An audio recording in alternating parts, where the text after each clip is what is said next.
வணக்கம் நண்பர்களே. இன்றைய வீடியோவில் என்ன பார்க்க போறோம் அப்படின்னா 12ஆம் வகுப்பு வரலாறு பாடப்பகுதியில் அலகு 5 ஏகாதிபத்தியத்திற்கு எதிரான போராட்டங்களில் புரட்சிகர தேசியவாதிகளின் காலம்.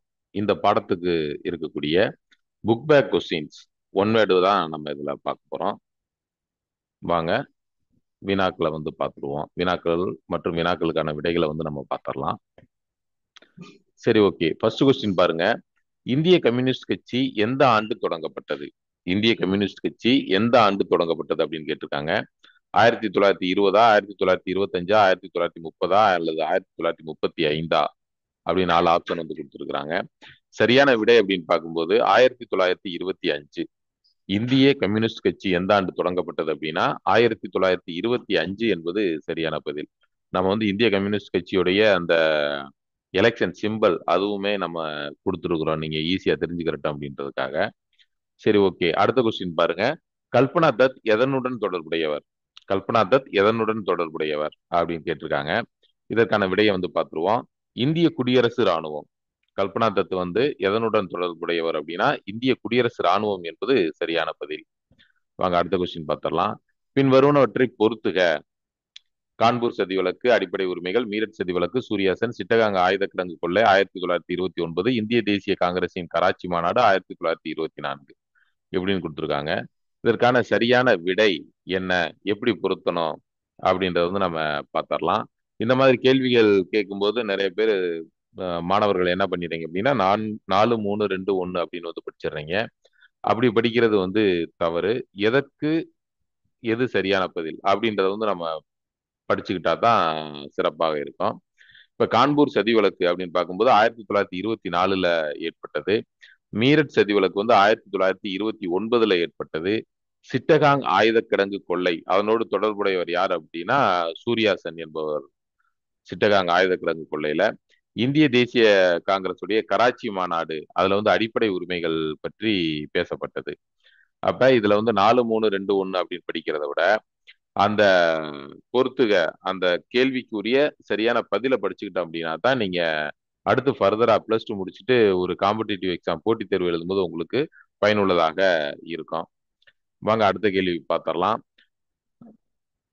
கீழ்காண்பவர்களில் 64 நாட்கள் உண்ணாவிரதத்திற்கு பிறகு சிறையில் உயிரிழந்தவர் யார் அப்படின்னு கேட்டிருக்காங்க. கீழ்காண்பவர்களில் 64 நாட்கள் உண்ணாவிரதத்திற்கு பிறகு சிறையில் உயிரிழந்தவர் யார் அப்படின்னு கேட்டிருக்காங்க. ஜதீந்திரநாத் தாஸ் அப்படின்றது சரியான பதில். ஜதீந்திரநாத் தாஸ் என்பது சரியான பதில்.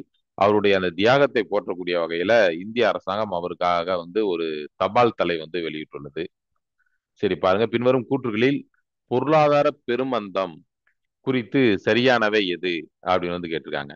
பொருளாதார பெருமந்தம் குறித்து சரியானவை எவை அப்படின்னு கேட்டிருக்கிறாங்க. வாங்க இதுக்கு சரியான பதில் என்ன அப்படின்னு பார்த்தோம் அப்படின்னா 1 மற்றும் 2. 1 மற்றும் 2 அதான் சரியான பதில். 1 என்ன அப்படின்னா இது வட அமெரிக்காவில் ஏற்பட்டது. வால் தெருவில் ஏற்பட்ட வீழ்ச்சியானது பெருமந்தத்தை விரைவுபடுத்தியது. ஓகே, இந்த மாதிரி நீங்க படிச்சுக்கிட்டா தான் உங்களுக்கு இன்னும் மேலும் சிறப்பானதாக இருக்கும். மறக்காம இருக்கும். பின்வரும் கூற்றுகளில் பொருளாதார பெருமந்தம் குறித்து சரியானவை அப்படின்னு பார்க்கும்போது 1 மற்றும் 2 இது வட அமெரிக்காவில் ஏற்பட்டது. வால் தெருவில் ஏற்பட்ட வீழ்ச்சியானது பெருமந்தத்தை விரைவுபடுத்தியது. இது 2 தான் சரிங்க. அடுத்து பாருங்க. முதலாவது பருத்தி தொழிற்சாலை பம்பாயில் தொடங்கப்பட்ட ஆண்டு கேட்டிருக்கிறாங்க. இந்தியாவின் மான்செஸ்டர் அப்படின்னு அழைக்கப்படக்கூடிய அந்த மும்பை அல்லது பம்பாய் அங்கதான் முதல்ல பருத்தி தொழிற்சாலையானது தொடங்கப்பட்டது. அது எந்த ஆண்டு அப்படின்னு பார்த்தோம் அப்படின்னா 1854 என்பது சரியான பதிலுங்க. 1854 என்பது சரியான பதில்.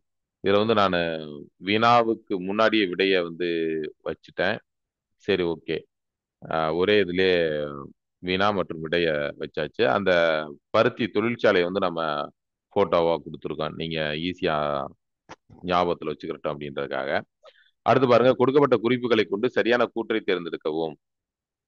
சிட்டகாங் ஆர்மி ரைடர் ரெமின்சன்ஸ் என்னும் நூல் கல்பனா தத் என்பவரால் எழுதப்பட்டது. கல்பனா தத் தாய்நாட்டின் விடுதலைக்காக ஆயுதம் தாங்கி போராடினார். கல்பனா தத் பேரரசருக்கு எதிராக போர் தொடுத்தார் என குற்றம் சாட்டப்பட்டார். இதுல எது சரியானவை, எந்த கூற்று சரியானவை அப்படின்னு கேட்டிருக்காங்க. அனைத்துமே சரிங்க. 3மே சரி. சிட்டகாங் ஆர்மி ரைடர் ரிமைசன்ஸ் என்னும் நூல் கல்பனா தத் என்பவரால் எழுதப்பட்டது. கல்பனா தத் தாய்நாட்டின் விடுதலைக்காக ஆயுதம் தாங்கி போராடினார். கல்பனா தத் பேரரசருக்கு எதிராக போர் தொடுத்தார் என குற்றம் சாட்டப்பட்டார். அனைத்துமே சரி. அடுத்து பாருங்க, முதலாவது பயணிகள் ரயில் 1853ல எந்த இடங்களுக்கு இடையே ஓடியது?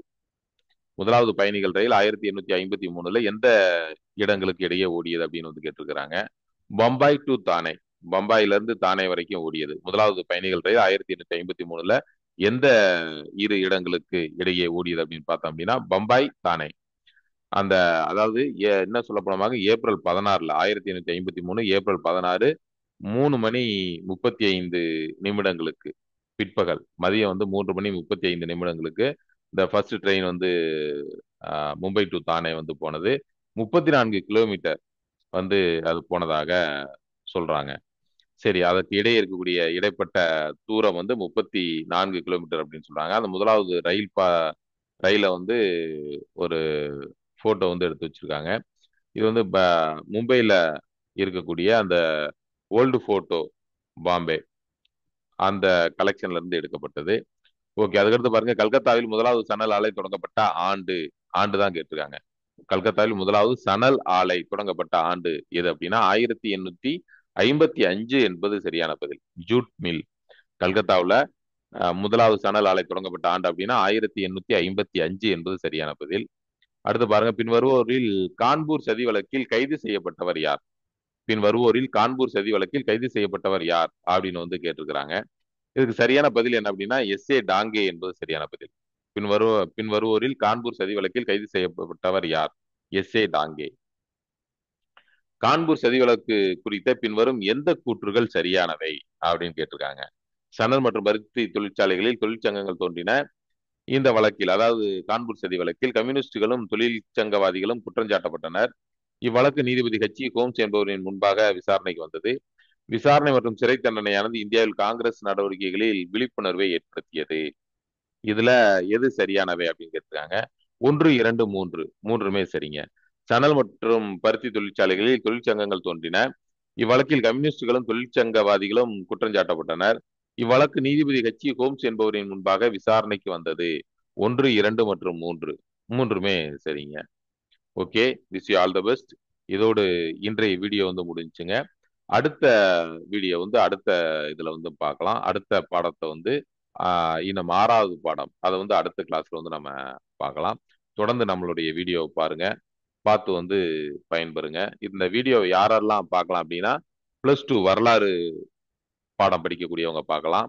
அதாவது டிஎன்பிஎஸ்சி, டிஆர்பி, போலீஸ், எஸ்ஐ எக்ஸாமுக்கு வந்து ப்ரிப்பேர் பண்ணக்கூடியவங்க நம்மளுடைய காணொலியை பார்த்தீங்க அப்படின்னா உங்களுக்கு அந்த புக் பேக் கொஸ்டின்ஸ் எல்லாமே நீங்க வந்து தெளிவாக தெரிஞ்சுக்கலாங்க. Okay, wish you all the best.